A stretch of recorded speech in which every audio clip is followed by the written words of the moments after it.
আমাক মাতিছিলে কালি ফোন কৰিছিলে গতিকে আমি আমাৰ ক'বলগীয়াখিনি ক'বলৈ আহিছোঁ তাকে ভিতৰত গৈ লওঁ তাৰ ভিতৰত গ'লে গম পাম আৰু কি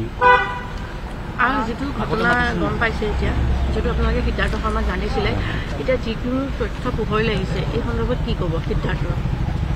সেই সন্দৰ্ভত আচলতে আমিও এতিয়াহে গম পাইছোঁ আচলতে প্ৰথমতেতো তেনেকুৱা অৱস্থাত আমিও নিজেও আচলতে ইমান গম পোৱা নাছিলোঁ যে এনেকুৱা ধৰণৰ হ'ব বুলি প্ৰথম অৱস্থাত চব ঠিকেই দেখিছিলোঁ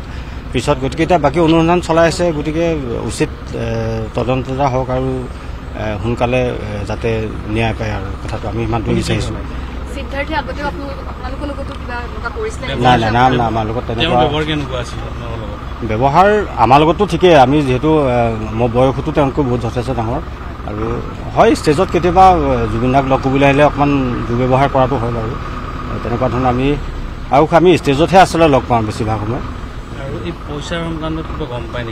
নাই নাই নাই পইচাৰ কথাটো আমি একদম সোমোৱা নাছিলোঁ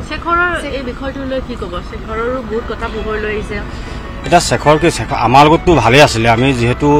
তেওঁ মিউজিচিয়ান আমিও মিউজিচিয়ান একেলগে আমি প্ৰগ্ৰেমবিলাকত যাওঁ আৰু কি কয় তেতিয়াতো চব ঠিকেই আছিলে আৰু যিহেতু আমি অকল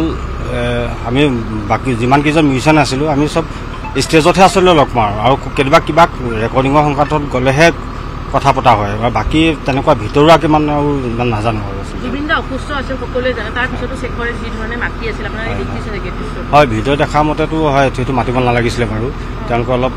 সেই মুহূৰ্তটোত অলপ অৱহেলা আমি দেখিছোঁ বাৰু হয় দিয়ক